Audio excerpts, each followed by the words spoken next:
One day, ladies will be walking their computers in the park and saying, "Do you know, my little computer said a very funny thing to me this morning."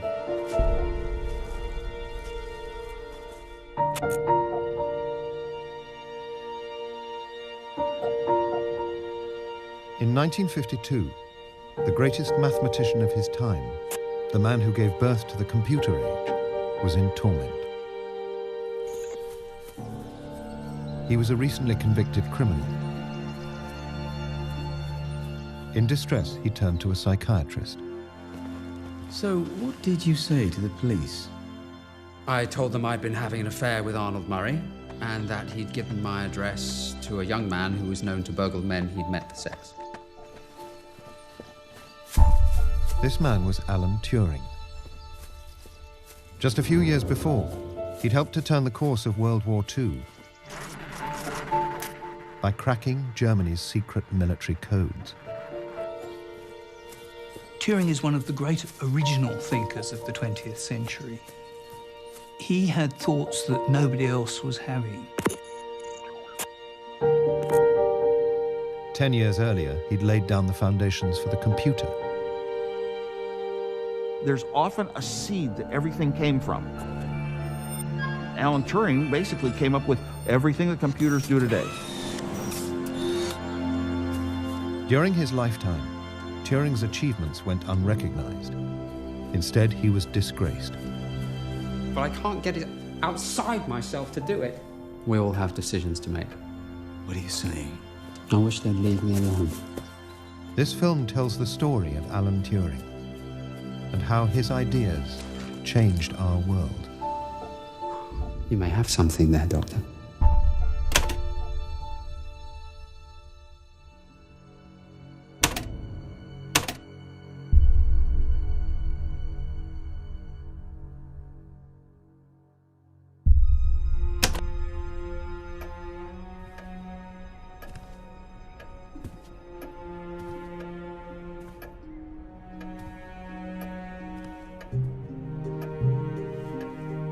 The psychiatrist Alan Turing sought help from was Dr. Franz Greenbaum, a German Jew who had fled to Britain just before World War II. Presumably you'd like me to stop as well, but I can tell you now there's little point in trying. Like you to stop what? Pursuing male Male? companionship. We're not here for me, you're here for you. Doesn't matter to me what you do, as long as you're not in conflict over it. Our father, Franz Greenbaum, was treating Alan in early 1950s. He turned up in the most extraordinary clothes when he came. He looked as though he'd been out of a rag bag. I don't think our dad was in any way prejudiced I'm sure he towards wasn't. homosexuality. No, no. And at that time, in England, that was considered quite way out. So, how do we do this? We talk. What do I have to say? You don't have to say anything. But you should feel free to say whatever you like. There are some things I can't say. Things you can't know about the war. Things you can't even think. There are some things about which I am under an obligation, a legal obligation, to remain discreet. Well, there may be things that you feel you can't discuss, but direct conversation's not the only way that material gets conveyed. How else does material get conveyed? Through dreams, for instance. Well, then I certainly won't be telling you my dreams.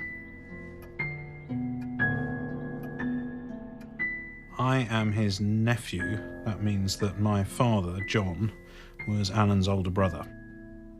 John and Alan were sons of the Empire.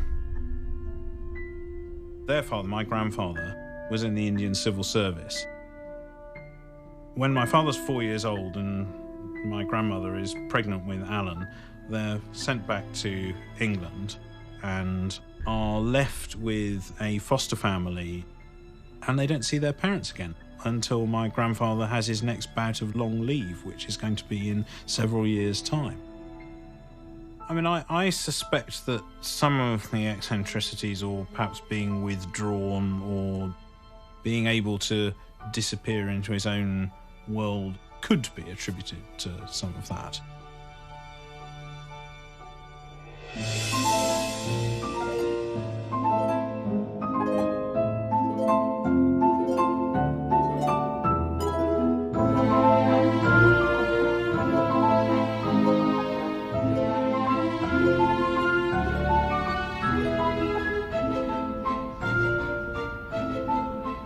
We're in the archive of Sherborne School, and this is a photograph from 1926. Alan Turing, who was then 14, is on the far left on the bottom row, looking at the camera very intently, with great concentration. You almost wonder if he was thinking about the camera and how it operated. These are reports on his mathematics. He has considerable powers of reasoning and should do well if he can quicken up a little and improve his style. His teachers didn't recognize they had a tremendous mathematical genius in their midst. Okay, this is the logbook of the Sherborne School Library. We see that, he checked out Alice in Wonderland and Through the Looking Glass on 11th of April, 1930. Interestingly, there are 3 books he took out that day: Alice in Wonderland, Through the Looking Glass, and The Game of Logic. There's this wonderful picture that his mother drew called Hockey or Watching the Daisies Grow. And there is Alan with his hockey stick, ignoring the game, bending over and studying the daisies. I think he's a bit of a loner. I think that there's evidence of that from early on. Turing was not someone who thrived in social situations with lots of other people. He was very athletic, but his sport of choice was running, which is, of course, a very solitary sport. He had one very great friend, who was a boy named Christopher Morcom. Morcom was, I think, more important to Turing than any other human being in his life.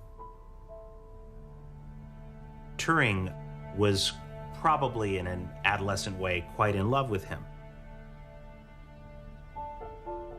I think, in a way, it was a kind of hero worship. I think he did idolize him. I think he worshipped him.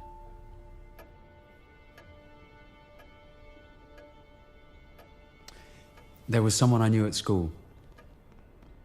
Someone who didn't at all approve of dirty talk. Once or twice I tried to shock him, but it didn't work out. What do you mean it didn't work out? He didn't take the bait. He was just above it. He made me want to be good.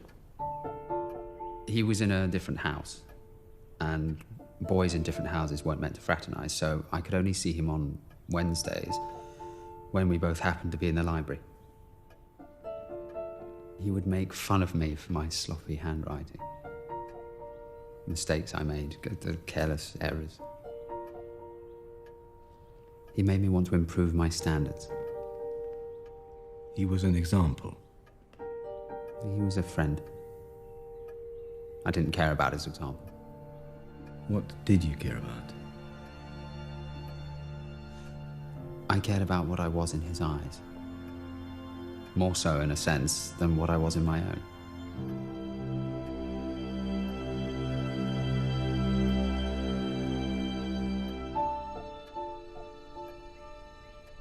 Morcom's influence on Turing was absolutely enormous. His importance was very, very profound and very deep, both intellectually and emotionally. Christopher was a great scientist with tremendous gifts and tremendous curiosity to match Turing's. So they would often stargaze together. They were both very interested in astronomy.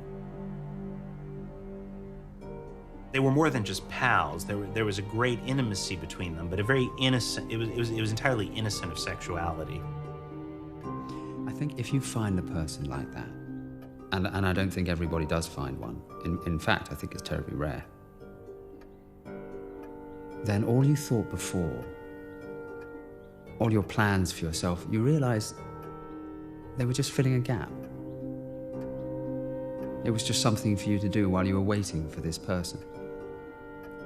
And everything you want to be is something for him, not yourself. There is a drawback, however. Finding such a person makes everybody else appear so ordinary. And if anything happens to him, you've got nothing left but to return to the ordinary world and a kind of isolation that never existed before.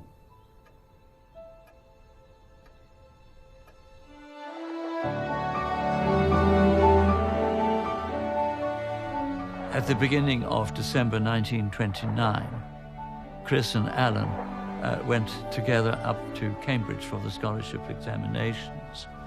And at that time, they were both hoping that they would succeed and obtain scholarships and go on to study together at Cambridge.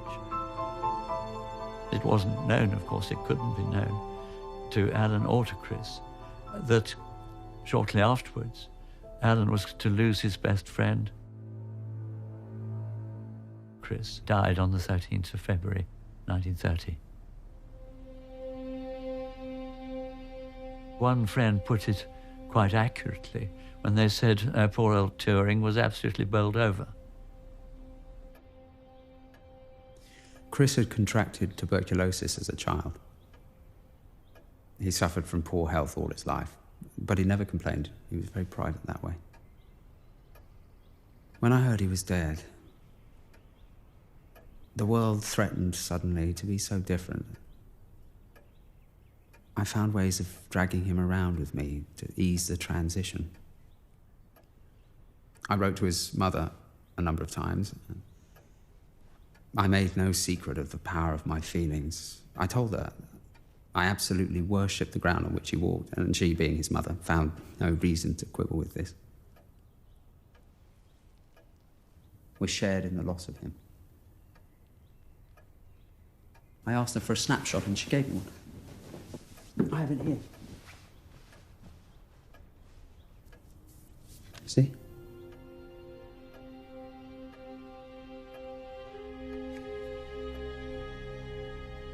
This is a letter from Alan to my grandmother, Chris's mother, dated the 20th of February 1930. It said, during the last year I worked with him continually, and I'm sure that I could not have found anywhere another companion so brilliant and yet so charming and unconceited. I regarded my interest in my work as something to be shared with him, and I think he felt a little the same about me.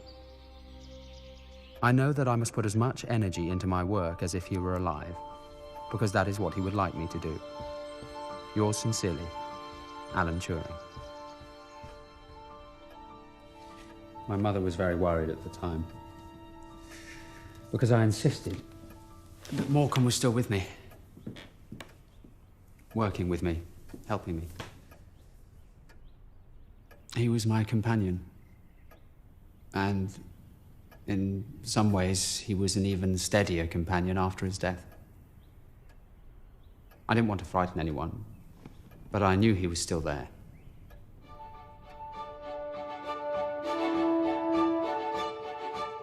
After Chris's death, Alan was determined to go to Cambridge, and in fact, Alan did end up with a scholarship to King's College.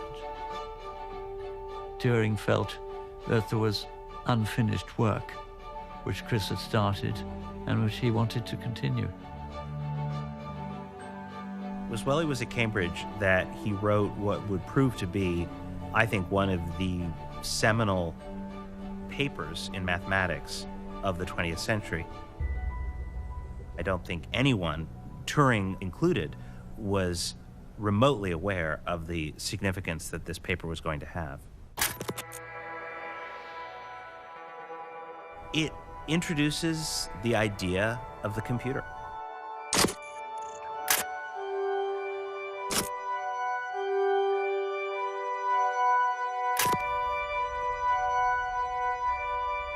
Well, in my mind, the reason Alan Turing is, well, one of the greatest scientists of the 20th century is this paper. All our modern computers, from laptops to video games, are exactly what he laid out on this paper.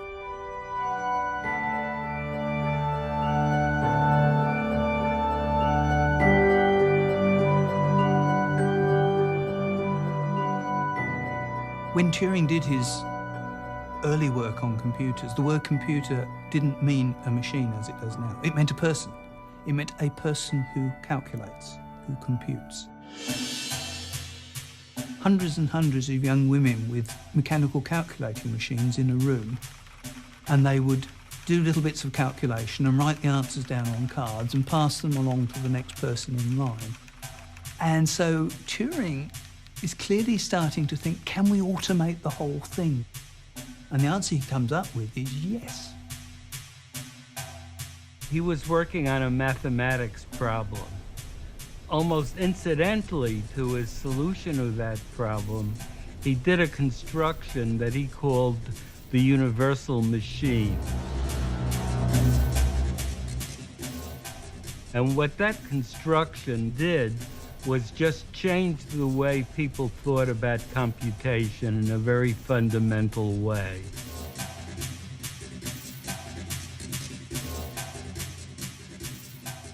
Turing's universal machine was purely hypothetical, but it laid out the fundamental principle underpinning all computers: that any conceivable mathematical calculation can be done by a single device shuffling ones and zeros back and forth.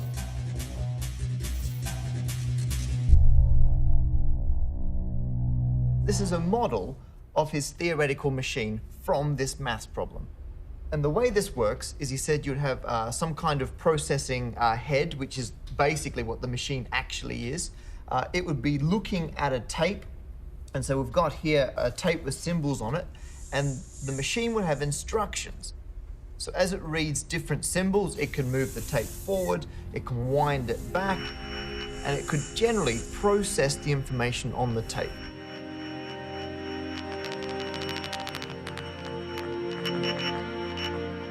And part of Alan Turing's genius was to realize that a machine like this can compute absolutely anything, because anything can be written as ones and zeros. And this is the basis of all computers.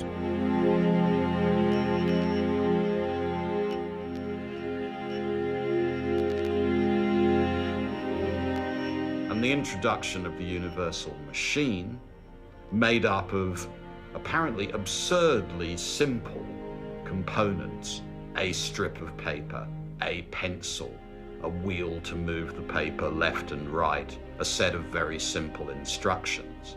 These apparently trivial devices turn out to have the most profound implications.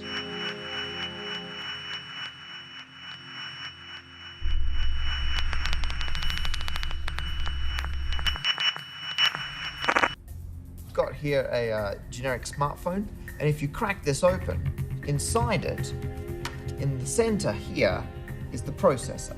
So this chip here does exactly what Alan Turing described this machine doing. And on the back of this, I have the memory, which is the tape. And again, it's exactly what Alan Turing described. A single machine that can be programmed to do virtually anything.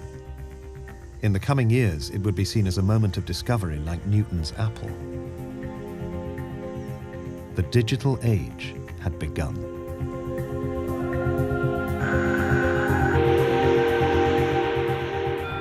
People credit Turing with the invention of the computer because he invented the concept on which everything else was built. In the electronics age, the development of giant computers, electronic brains, has been a key development. He writes something that is so original that you can't categorize it into any of the normal mathematical categories that are around. It started something genuinely new.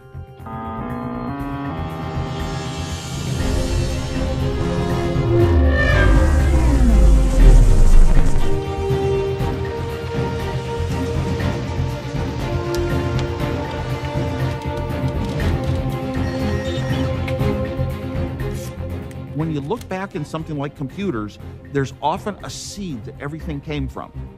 Alan Turing was sort of at the top of everything that ever developed, all the future research that was done by people building real equipment that can clink, clink, clink, clink, clink, compute.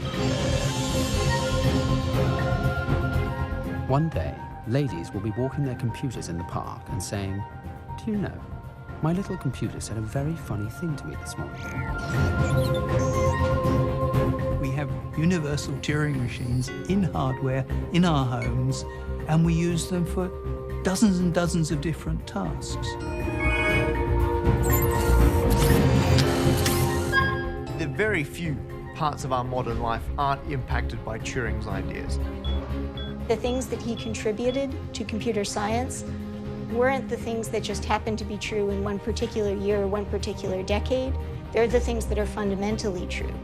So they're always going to be with us in the same way that the things that Galileo and Newton contributed to physics are always going to be with us.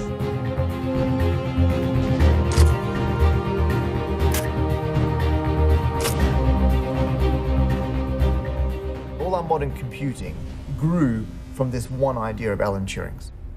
Incredible. But that would be the future.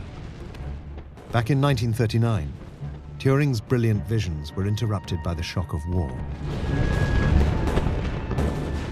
In 1939, with the advent of the Second World War, Turing was recruited to be part of a team who were involved in the effort to break German codes. The center of operations for this code-breaking effort was Bletchley Park, which was a country estate equidistant from Cambridge and Oxford, and also very easily accessible from London. It was a completely secret effort. There's never been a place, I think, where secrets were better kept than they were kept at Bletchley. We were on our honor not to talk about this, and we didn't. My parents never knew what I did until the day they died. It was an extremely eccentric bunch of people who were recruited. There were mathematicians, there was a British chess champion. There were people who'd won contests to do crossword puzzles in a very, very fast time. Turing was, in some ways, the main architect of the code-breaking effort. You needed exceptional talent. You needed genius at Bletchley, and Turing's was the genius. I regarded him with a certain amount of awe because he was the prof. He was just regarded as very clever.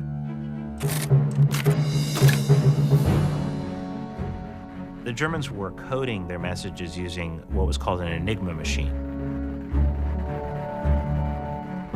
What you have here is a German Enigma machine developed in World War II to encipher messages between parts of the German forces.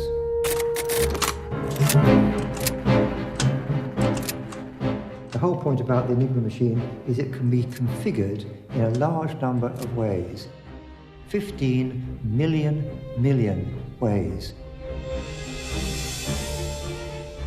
The German operator set the machine up, keyed the message in, which scrambled it, transmitted the scrambled text. The other intended recipient had a machine set to exactly the same settings, and that de-scrambled the message and revealed the plain text. The Germans believed that this machine was completely unbreakable.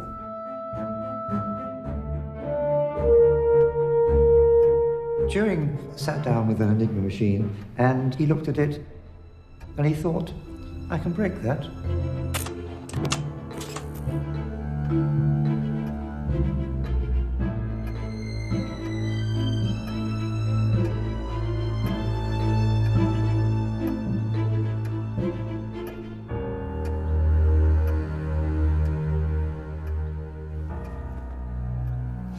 I had a dream.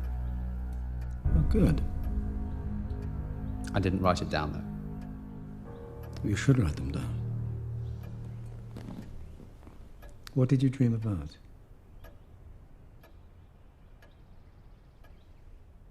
I dreamt about Joan Clark.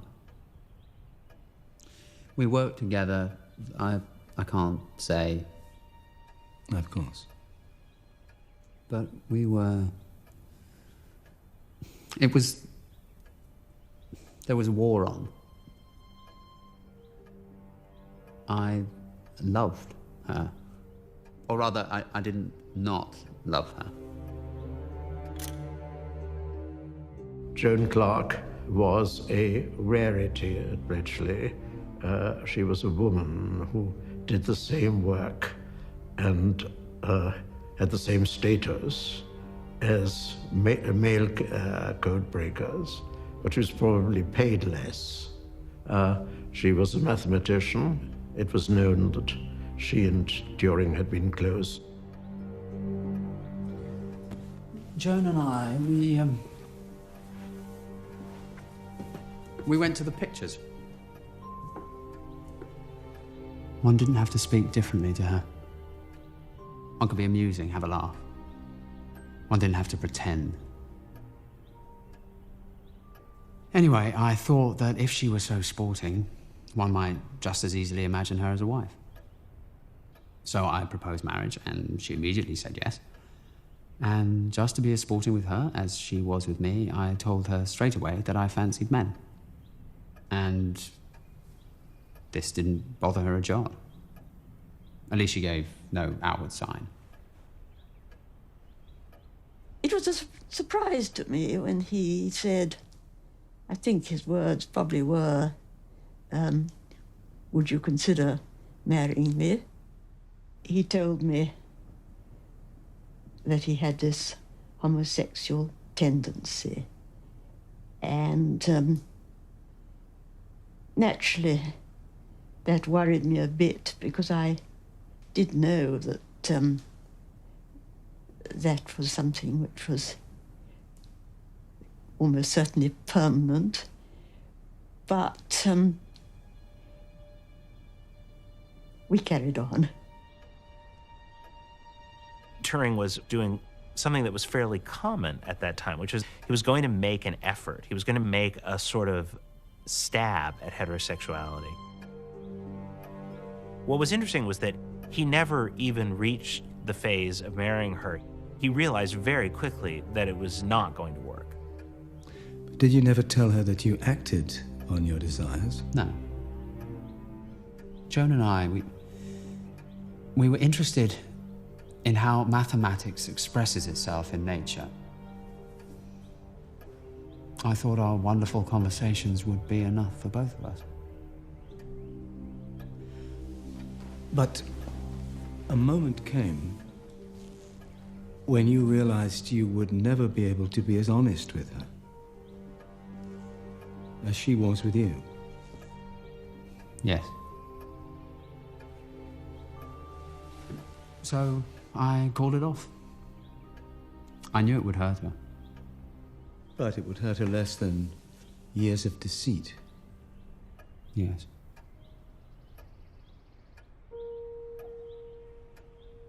Turing was in some ways, such an honest person. Most would have married and either led a sort of secret life with other men or eventually divorced their wives. And what this suggests to me was a much higher degree of self-awareness than a lot of other men of his generation had. I learnt nothing about his homosexuality at Bletchley. Turing was a very eccentric person. He would wear a gas mask as he went into work on his bicycle because he suffered from hay fever. He often went into work with his pajamas under his jacket. This is the most eccentric thing of all. He couldn't trust the banks. He therefore decided that he would buy silver ingots and he would plant them in the park. But he forgot where he'd planted them, and they've never been found since, many of them. For Turing, wartime Bletchley was a paradise. It didn't matter if you were different. All that counted was outwitting the Germans.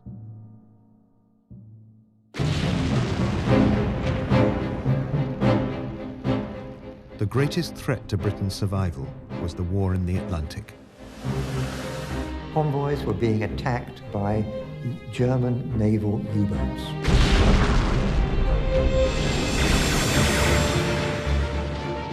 It mattered because we depended on sea transport to get an enormous amount of supplies into the United Kingdom for the war. Defeating of the U-boats was the most important task we had to perform, and without it we wouldn't have been able to win the war at all. We knew how important it was, and we knew also that when we were not breaking, what the consequences were. We had somehow or other to break the U-boat codes.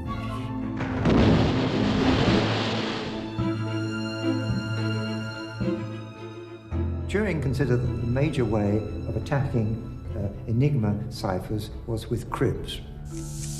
That is known plain text in modern speak, and this is where you could guess the German text which the operator had keyed into the machine in order to get the ciphertext which you've actually intercepted. A crib might be something so simple as a word that would often occur, such as the word weather. The Germans always reported to each other on the weather, so the German word Wetter, W-E-T-T-R, became a very useful crib. Time was of the essence, and the conceptual breakthrough that Turing came up with was, well, if a machine is being used to code these messages, we need to build a machine to break the code.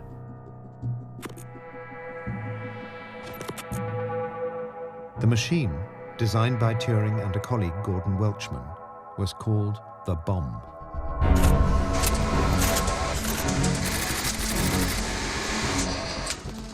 There were over 200 of these machines working 24 hours a day, 7 days a week, looking for the settings on the rotors of the Enigma machine.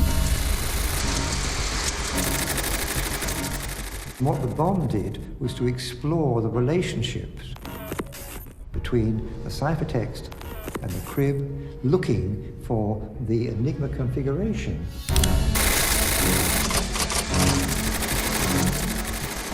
It would have taken people with pencil and paper weeks to do that by hand, and the bomb could do it in a few minutes.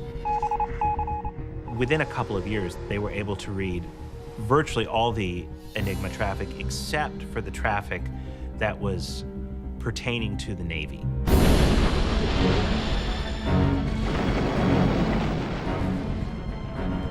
The reason it was so difficult to crack was because the Enigma machine used by the German Navy had even more permutations that it put the letters through it. Nobody had actually managed to break the naval Enigma system and understand this extra level of complexity, and that was what Turing did.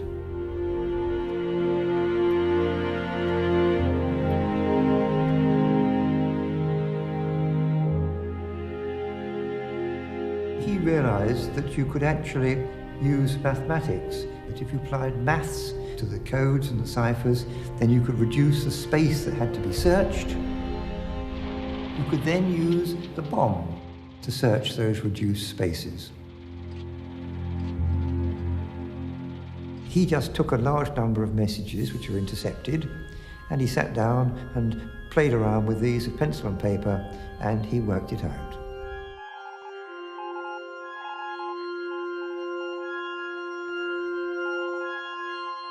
Suddenly, we could begin to break the messages from the German High Command to U-boats in the North Atlantic. And that was absolutely vital. We certainly couldn't have gone ahead with D-Day when we did if we hadn't cracked naval Enigma.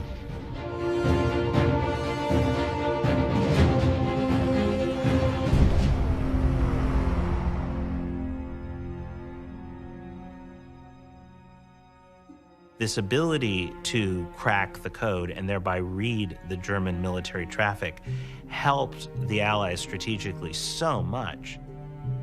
Alan Turing's contribution cannot be overstated. I think that Turing's own personal contribution towards winning the war was crucial. At the end of the war, we all left Bletchley without being allowed, as it were, to say anything about what we'd been doing, which I think was a very great mistake. I think we could have said more. Turing's contribution was virtually unknown during his lifetime, and in fact, it took quite a few years after his death before it eventually emerged. Somehow, the step of recognizing and acknowledging and thanking him was skipped. He was treated abysmally by his own government.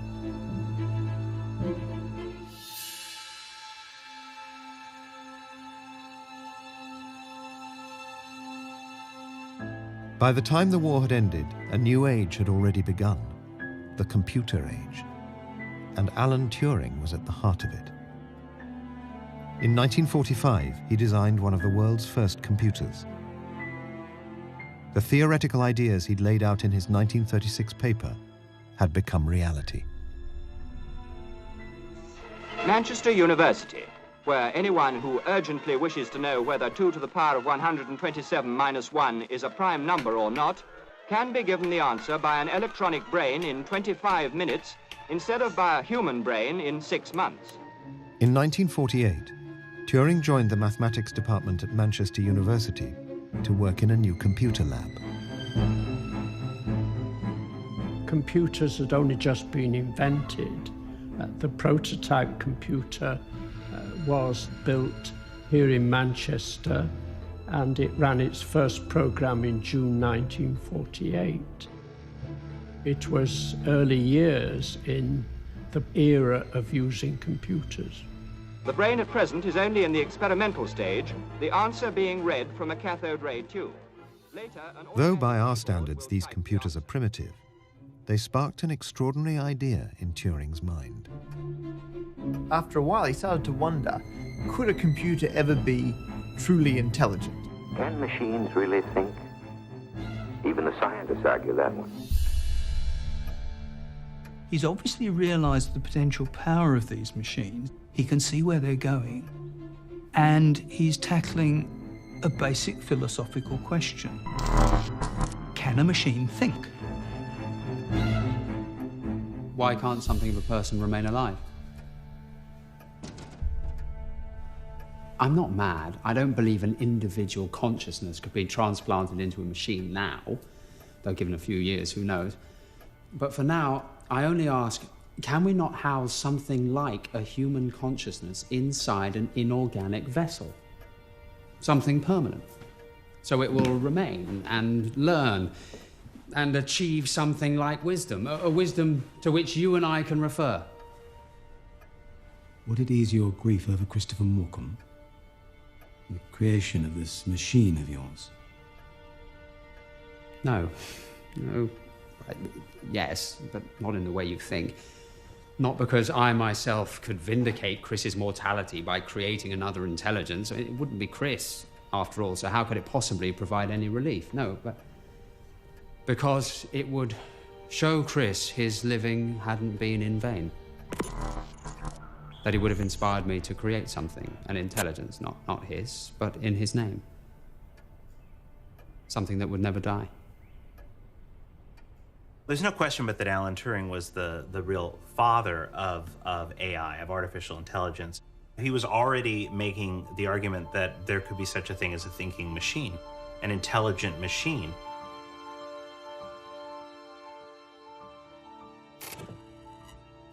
Towards the end of 1950, Alan Turing published a remarkable essay.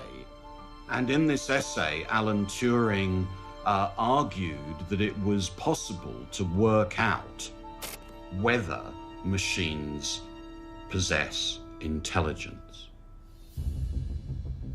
Turing's basic idea is that if you're trying to decide whether something is intelligent, it doesn't matter what's going on inside. All that matters is the output. His idea was that computers, if they can pretend to be intelligent, then we may as well consider them intelligent. He realized there's a whole world of philosophical debates and arguments about what is and isn't consciousness. Frankly, he said, if a computer can convince you it's acting intelligently, who's to say it's not? Turing proposed something he called the imitation game. He imagines a machine and a human and a judge. If a machine can convince the judge that it's a human, the machine should be judged to be intelligent. That's the Turing test. Turing is one of the great original thinkers of the 20th century. He seemed to be able to see further. You get a feeling when you read his work that his mind is way out in front. Until now, Turing's work had been secret or comprehensible only to mathematicians. But his ideas on artificial intelligence caught the public imagination. He was now being quoted in the national press. This is only a foretaste of what is to come, and only the shadow of what is to be. But I do not see why it should not enter any one of the fields normally covered by the human intellect, and eventually compete on equal terms. I do not think you can even draw the line at sonnets, though the comparison is perhaps a little bit unfair, because a sonnet written by a machine would be better appreciated by another machine. Turing was attempting to demystify the idea that human beings have an sort of exclusive ability to experience emotion, to experience pleasure, to experience pain. Very, very controversial thing to say, because it was in effect taking mankind off of the pedestal that mankind had put itself on. The idea that robots and computers challenge us with is their ability to imitate what we do. And therefore it becomes more and more difficult to tell the difference. What Turing's argument did was to give computer designers ambition and everyone else a sense of the scope and scale of what might well happen. Because what he understood from his wartime work and his work in the later 1940s was that it would be possible to make systems of machines of unimaginable scale. They would develop, they would have experience, they would have careers, and in a very interesting way, they would have lives. And that mixture of ambition and clarity, I think, is one of Turing's greatest legacies to modernity.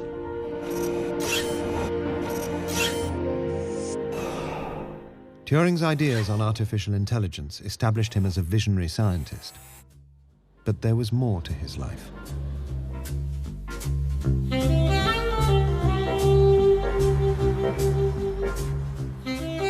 By the 1950s, Alan was, in one sense, an ivory tower intellectual, but in another sense, he lived occasionally, at least, on the streets.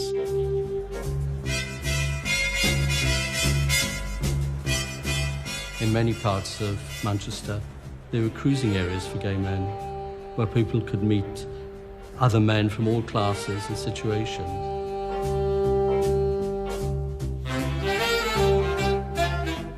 For someone like Alan, entering the gay scene, the queer world, must have been intensely thrilling.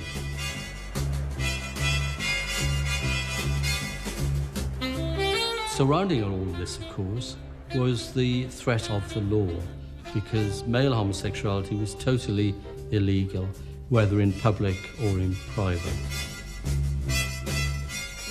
Turing, at a certain point in Manchester, met a young man named Arnold Murray. Meeting Murray started this chain of misfortunes that eventually led to his arrest.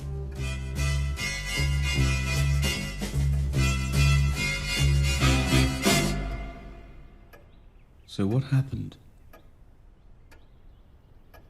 I met a young man, Arnold Murray, in Manchester, on the Oxford Road. He looked hungry, so I bought him a meal. I gave him my address, and later he came to my home to see me. He spent the night. He was 19. He didn't have a privileged upbringing, but he has aspirations. I know in a sense he brought me down, but I feel sorry because I brought him down as well. I think Turing, like many other men of his generation, would have felt they were living on the edge. Not all the time, but were aware that, you know, one step into the wrong direction could push them over the edge. He would have been aware of the risk. Perhaps he wasn't entirely surprised when disaster struck. I think he stole from me a few pounds, but I couldn't be certain. I accused him. He became angry. I weakened. He spent the night again. This theme repeated itself throughout our acquaintance. And then one day I came home and found I'd been burgled. Alan invites this young man into his home, and the result of this encounter or series of encounters is that my grandfather's pocket watch, which was given to Alan as a very special gift, was stolen. So I confronted Arnold. I believed him when he said he'd had nothing to do with it himself. He'd been chatting to a friend of his, Harry, who was a proper renter, not like Arnold, who appreciated favors, but would absolutely accept no cash unless it was dressed up as a loan. Anyway, this Harry, he'd seen a letter Arnold was posting to me. He'd seen my address. Arnold talked to him about me, told him that I worked on the electronic brain, and this must have suggested privilege. So Harry concocted this burglary in Arnold's company. But Arnold did nothing to warn me about it.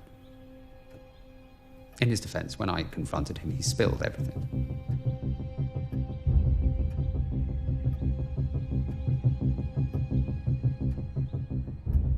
Turing was such an honest person, and he was so much the opposite of calculating. He was not Machiavellian in the least.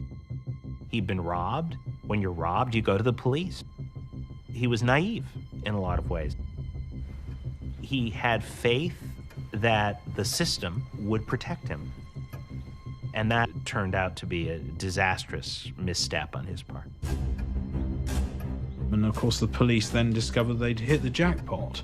They discovered that he had a young man in his house and there couldn't be any sensible reason for him doing there other than something which was criminal, disgusting, and and possibly a security risk.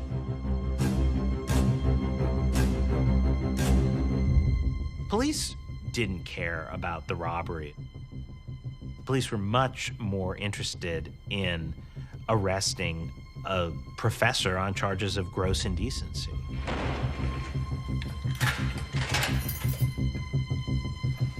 So, what did you say to the police? I told them everything. I told them I'd been having an affair with Arnold Murray, and that he'd given my address to a young man who was known to burgle men he'd met for sex.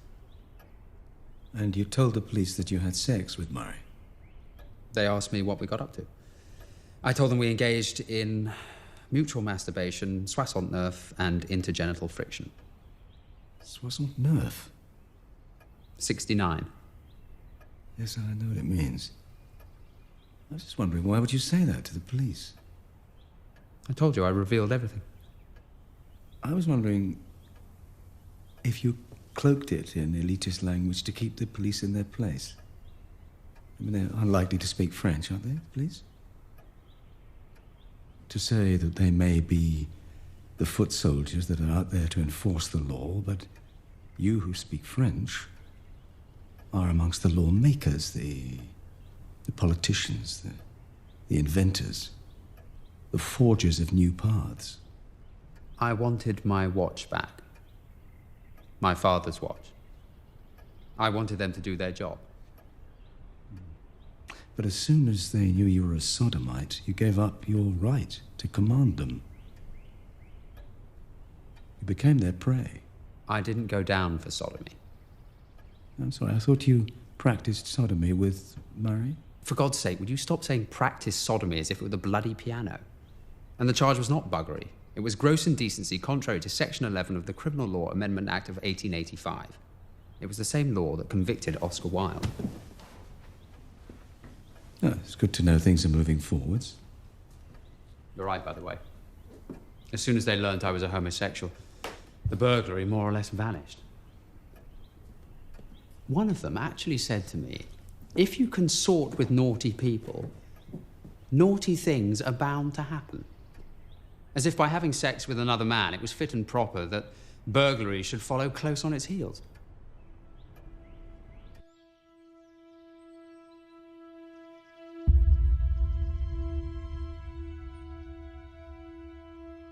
Dear Norman, I've now got myself into the kind of trouble that I've always considered to be quite a possibility for me, though I have usually rated it at about 10 to 1 against. I shall shortly be pleading guilty to a charge of sexual offences with a young man. The story of how it all came to be found out is a long and fascinating one. No doubt I shall emerge from it all a different man, but quite who I have not found out. Yours in distress, Alan. In March 1952, Alan Turing was convicted of gross indecency. He'd become well enough known for it to be a public disgrace.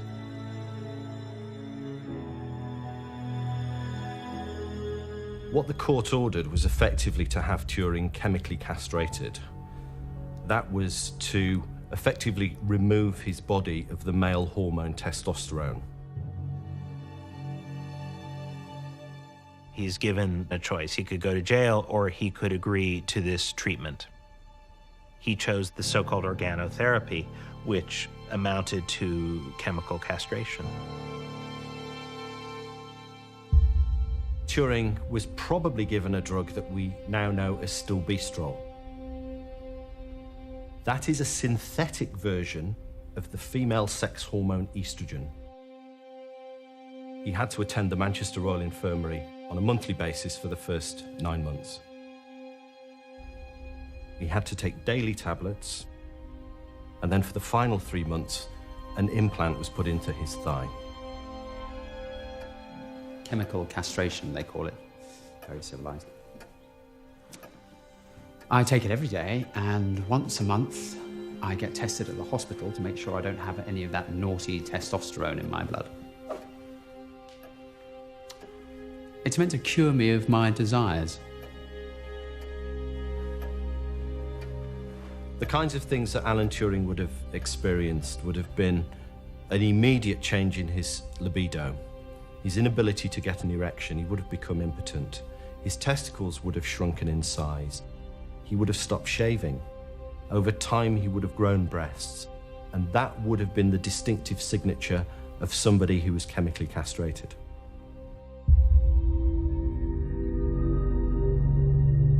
He was told the effects of the treatment were reversible, and no doubt that was part of the reason he agreed to it. The arrest was, I think, a turning point in his life, because it was at that moment that, for the first time, he understood how untrustworthy British society was, and that he was very, very expendable. I think it was a demoralizing experience and an embittering experience for him, and he was never the same afterwards. I mean, what's going on, partly in the insupportable tragedy of Turing's fate is what happens when deeply institutionalized English intellectuals encounter what life's like outside the walls. They forget and cannot imagine how evil and vicious life can be.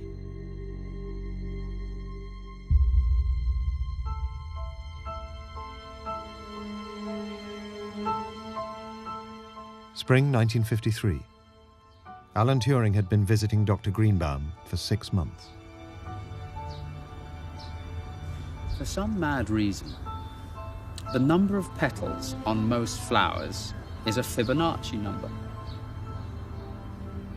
Each number the sum of the previous two, yes?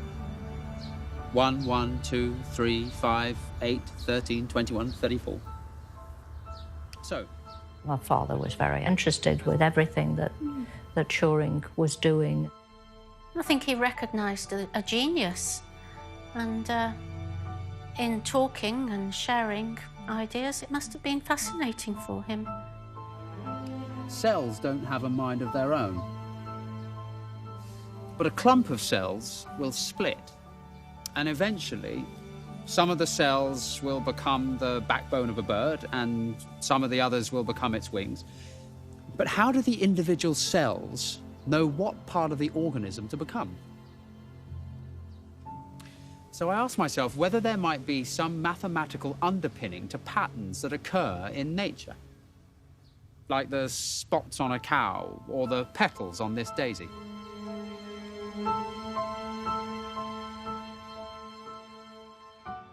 Turing had been working on a revolutionary idea, that mathematics can, in principle, describe a process called morphogenesis, the way shapes and patterns emerge in living organisms as they develop. After the war, Turing got interested in biology. He got interested in plants and the patterns in plants. He was also interested in markings on animals. You know, why are tigers striped, leopards have spots? And the idea that there could be a mathematical theory of stripes and spots was something the biologists just hadn't really thought about. And for that matter, neither had the mathematicians. People had not put those two things together. So Turing was right out on the forefront of mathematical biology. It's now become very important. What he did, he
here, put white there, put black here, put white there. They're not paint zebra by numbers rules. They're just a naturally running mathematical system which, by some beautiful feature of the mathematics, you crank the handle on the mathematics and out come the stripes or the spots.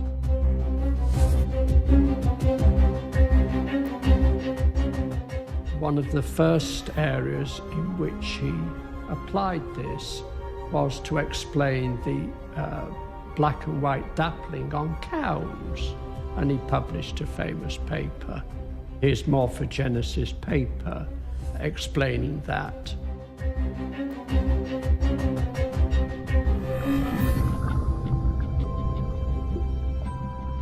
You can even draw some sort of parallel between what Turing did for nature and what he did in Bletchley Park. Turing's decoding nature.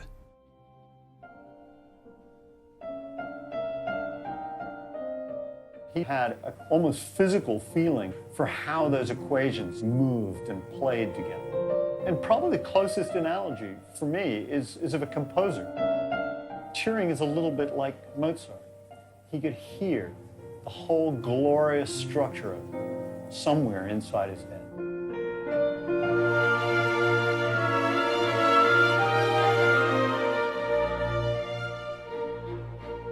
Turing really set the scene for a lot of science that is now going on 50 or 60 years after he started this work. I don't expect you to read my paper, as fascinated as you appear to be in the activities of my imagination. To me, morphogenesis is a giant, beautiful mathematical dream, but to you, I think it would just appear a series of scary mathematical functions.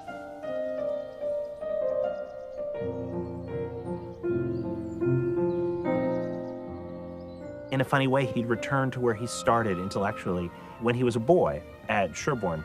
He was very interested in botany and biology. There's, of course, that famous image of him during the hockey game watching the daisies grow. Turing effectively came full circle and returned to that period in his youth.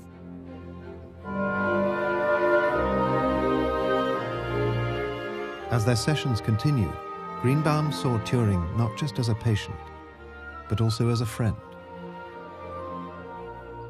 I think the empathy that he developed with Alan Turing was very much that. It was a friendship thing that developed out of the medical relationship. He was part of the family.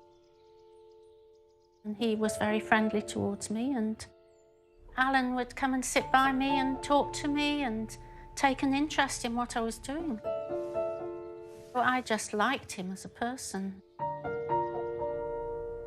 As a child, I would sit there on the floor playing the solitaire game, and he would sit there chatting. And then, out of the blue, this letter arrived in the post. It says, "Dear Maria, it is just to tell you how to do the solitaire puzzle." And there he's drawn a little diagram. And then he goes on to close the letter.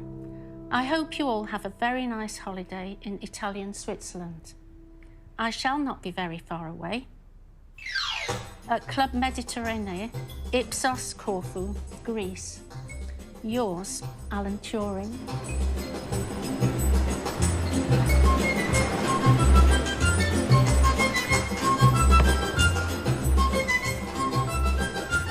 During this period, Turing made a couple of trips to the continent. British gay men often went abroad because they were able to live more freely abroad. There was not this constant looming threat of arrest.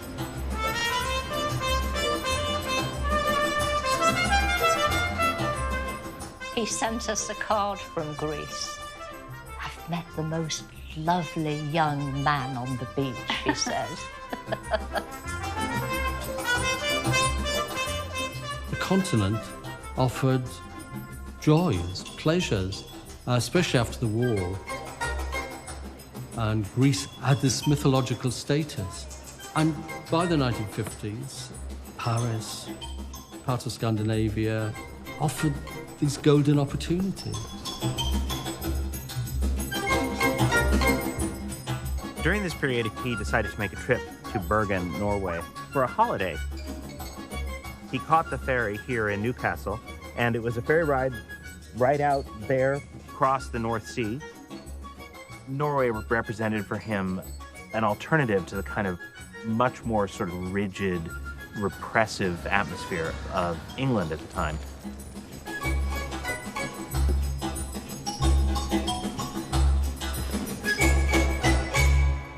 I've been learning Norwegian. I rather like Norway. It may become a routine. They have dances there for men only. Men dancing with men, imagine.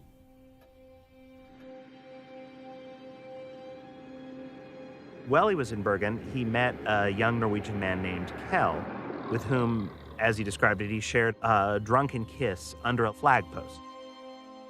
This episode, which seemed very innocent, was unfortunately to have very, very serious repercussions for him. There was a boy from Norway who apparently came to visit me. But something happened involving the police, and I never got to see him.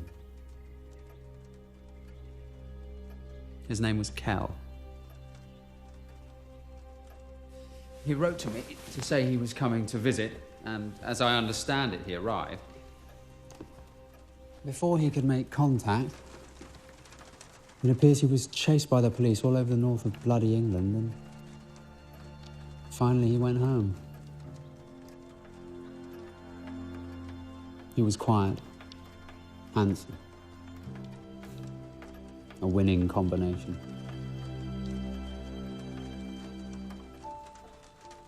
I know they've been watching my house. Perhaps that's what spooked him. I wish they'd leave me alone.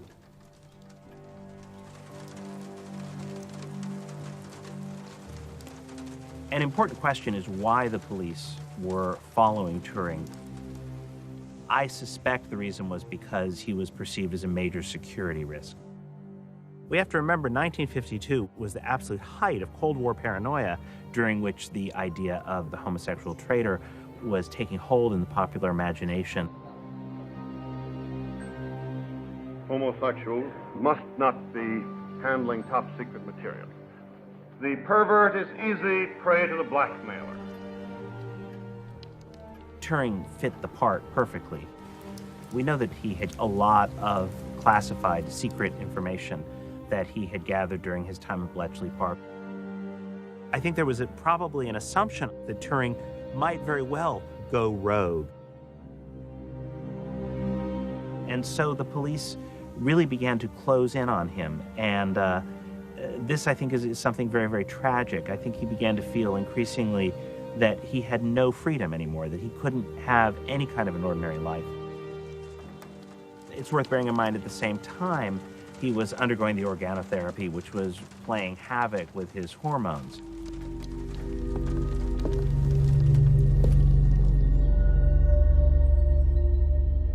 It wasn't just Turing's body that had been damaged. His brain, too, had been affected.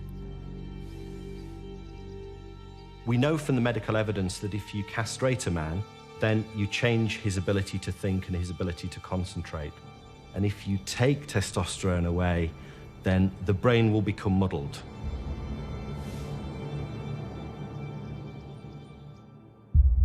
I've got a shocking tendency at present to fritter my time away in anything but what I ought to be doing. I thought I'd found the reason for all this, but that hasn't made things much better.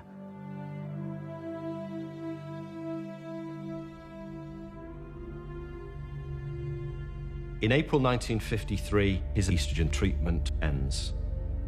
Turing was perhaps expecting things to change quickly, but his body was not responding in the way that he may have thought it had done.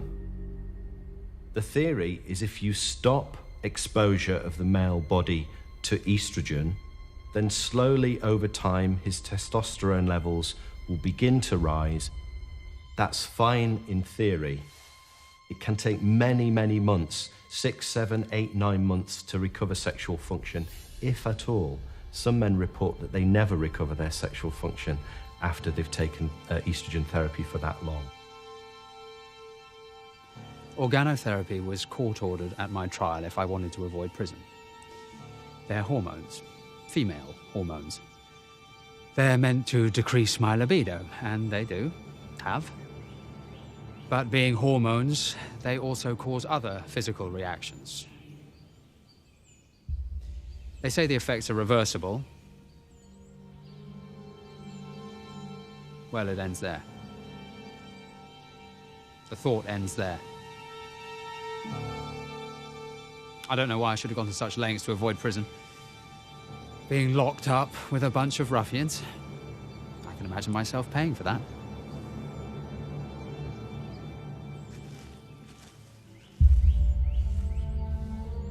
go inside.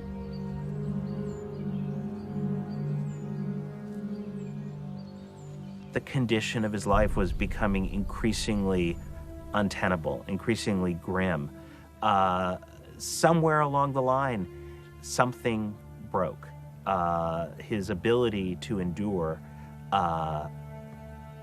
failed, and the suffering that he was undergoing became, I suspect, overwhelming.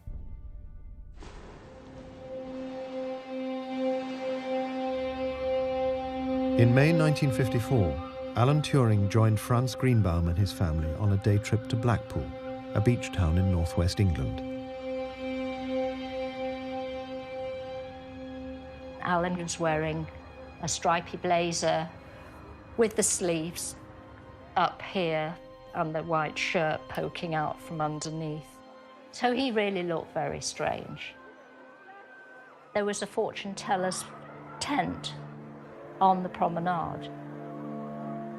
And Alan decided that he would like to go in and see the fortune teller. And he went in there, and he was gone for a little while.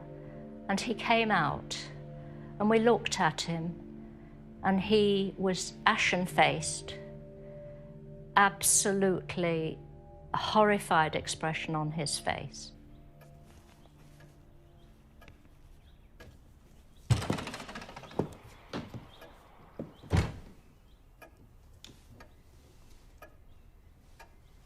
Do you know what's here? What? Signals. Radio signals, just here. The air is full of radio signals flying past our heads, ready to be intercepted. We all see different things. Do you know honeybees see by ultraviolet light? Their eyes perceive a range of wavelengths entirely different to what we can see as humans, and so, even though we're in the same world, we see another world entirely.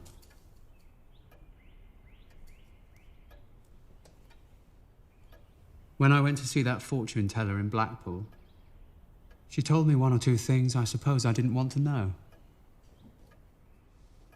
What did she say? Our session was private, just like yours and mine.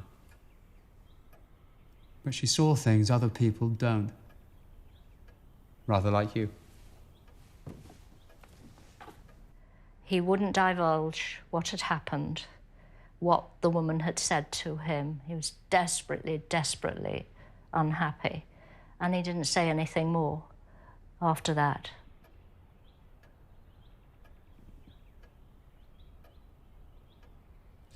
I don't think I'm allowed to travel anymore. It doesn't matter what I say now, does it? They think I'm sort of weak-willed, and so we're bound to talk, so fuck them. Fuck them sideways. I'll say whatever I please. Alan, what's happened? Nothing. Nothing's happened. Nothing new. Anyway, nothing different. There must have come a moment when he felt it just wasn't worth it. That sense of despair. Whatever the possibilities of his life, for him, those possibilities didn't seem realistic anymore. I've seen Snow White and the Seven Dwarfs 7 times. That's 49 times I've seen a dwarf. Do you ever wonder what poison she soaks the apple in? They don't say in the film. She'd have her pick. Poisons appear everywhere in nature. Some of the most beautiful flowers contain the deadliest poisons: oleander, rhododendron, narcissus. Do you know what their poison did to me? It shrunk my testicles. I grew breasts. We all worked to break Hitler, because what did he do, amongst other things? He sterilized Jews. Jews like you. We fought that bastard, we defeated him. And when we were finished, what did they do to me? And I'm supposed to allow it?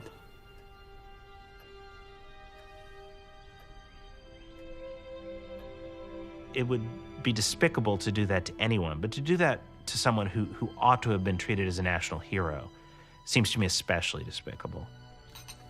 What he suffered was too profound and too debilitating for him to recover from. He suddenly saw what a nasty place the world was.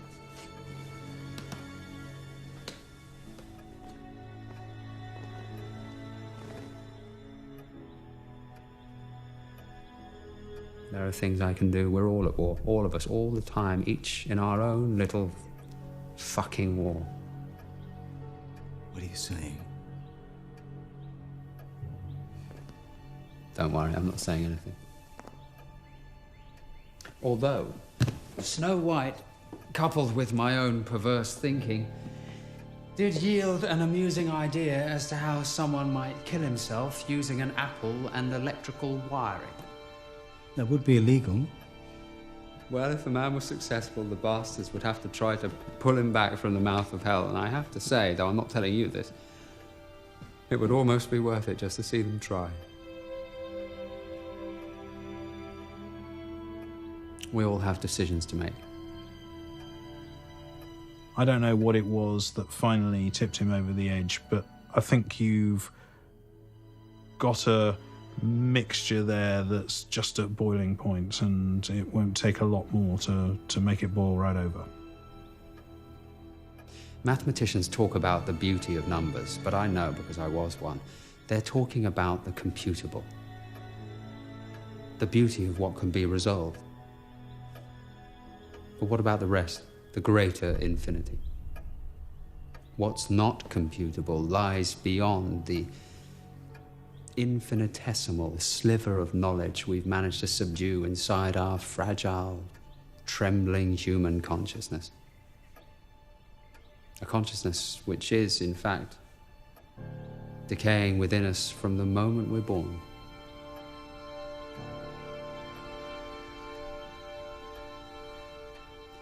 I won't be able to come for dinner on Sunday. I'm afraid I've made other plans. Alan, come back and sit down.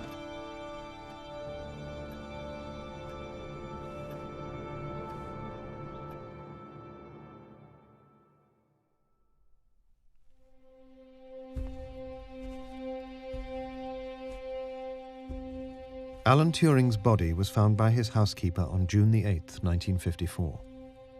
He was 41 years old. The death was recorded as suicide caused by cyanide poisoning. A half-eaten apple lay by his bedside. He left no note. My mum came in and she said, "I've got something to tell you." And she said, "Alan's died." And I was just so upset. When we heard that he died, my father was very upset. It was very disturbing. Terrible waste of a brilliant brain. We lost one of our great computer scientists, one of our great mathematicians, one of our first mathematical biologists. And I think British science would have advanced faster and would have been different in many ways, more creative in some ways, if Turing had lived.